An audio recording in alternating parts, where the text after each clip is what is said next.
Número 6. Oye. Probably the most productive I have ever been when it comes to making videos. It is taking every ounce of energy and patience that I have. I was going to watch The Expanse again. It's really good, as I have said ad nauseum. But I am literally running out of storage on my phone because of the numbers of videos that are being stored. So might as well free up some space, put out a few videos, make literally a couple of bucks. Why not, right? Especially because I have spent a little bit more than I ordinarily do, or have recently anyway, with Bad Batch, bunch of packs that came out. So gotta make sure I have everything squared away for GL Kenobi. Because of course I want to make videos, unlocking all of those, doing all those battles and unlocking Kenobi and all that shit. So want to be prepared. I'm sure I'm not going to be the first to put out a video because Arnold is like insanely fast at putting shit out. I mean that takes discipline. It takes discipline. That takes commitment. And a lot of free time, which I don't always have. So if I had a lot of free time, I would be doing like streams and having guests on and whatever else all the time. I don't. Today's actually Saturday, and I worked a full fucking day today,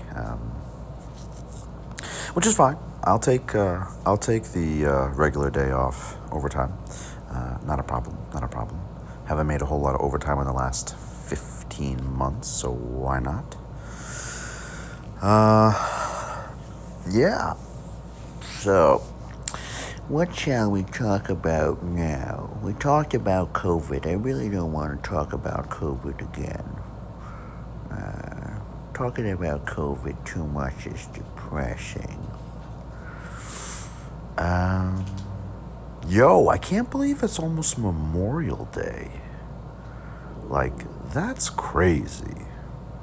What have I done for the last 15 months? Oh, wait, that's right.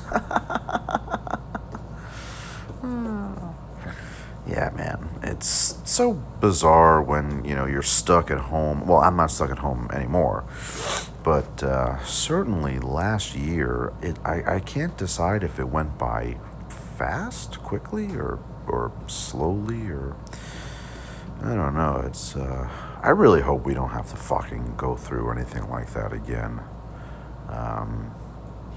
I'm sure there isn't a single person that hopes that we go through something like that again, because even the most miserable of people probably do not want to go through that again. Even the most sadomasochistic people don't want to go, or masochistic, not sadomasochistic, that's the other thing, sorry. Even the most masochistic people don't want to go through another 2020.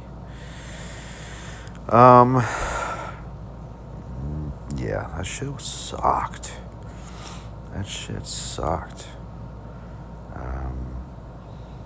I guess we could talk politics, not specifically COVID. I don't really want to do that.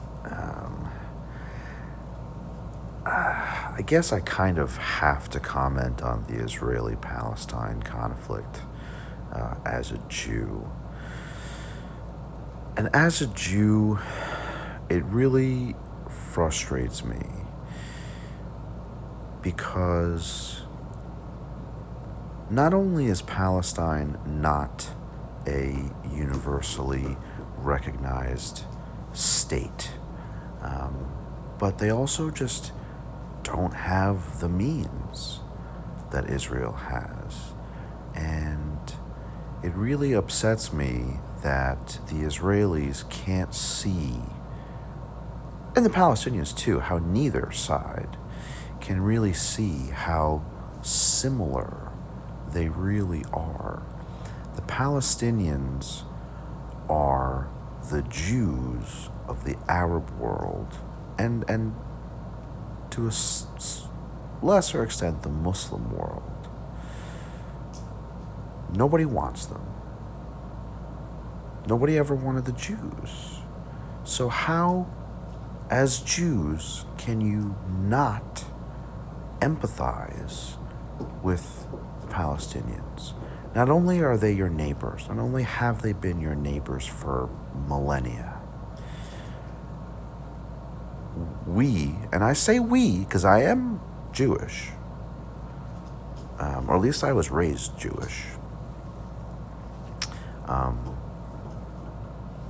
we were kicked out of places, stepped on, treated like shit, killed for centuries, denied homes, centuries.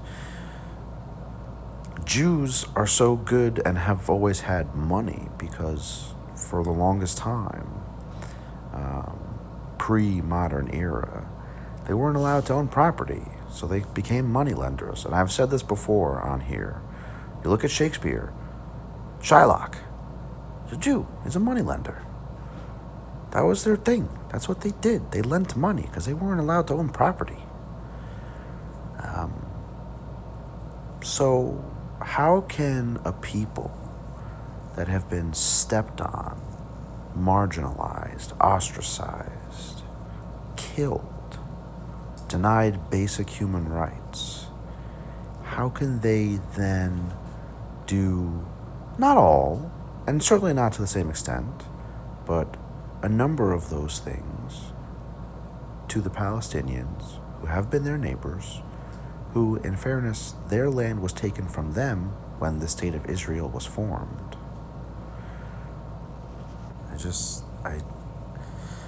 It saddens me, it frustrates me, because they should be able to coexist, right? I mean, and they fight over Jerusalem.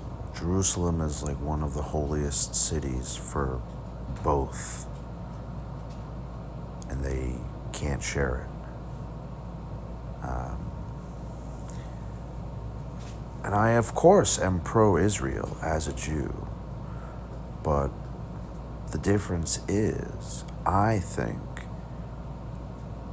one of the easiest ways to secure the future of Israel is to coexist with the Palestinians.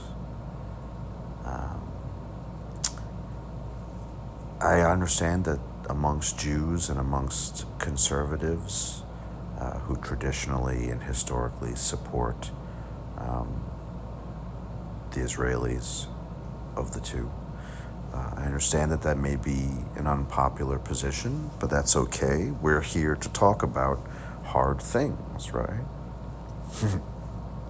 We're actually here for Star Wars, but we end up talking about hard and real things sometimes. So that's how I feel. I was and am very glad to see that a ceasefire has been agreed to. I was genuinely worried that that wasn't going to happen. I am never okay with civilians, especially children, being killed. I don't care who they are, where they're from, what race, what religion. Even if they are the children of actual terrorists, they are children. Yeah, they are children. We don't go around killing the children of convicted murderers, so we should not go around killing the children of alleged terrorists. And frankly, a lot of these kids have no family affiliation with Hamas. So no, under no circumstances should children be victims of crime, war, or anything else. Kids should be allowed to be kids without having to deal with all the bullshit that we as adults inflict on each other and the world. And that's my position on the matter. Of course, I am pro-Israel, but again, as I said, I think the easiest solution to secure the future of Israel is to make peace with the Palestinians. Don't have to agree on everything. They're not going to agree on everything ever, but find a way to try to coexist. And I'm glad that the situation has at least marginally improved for the time being.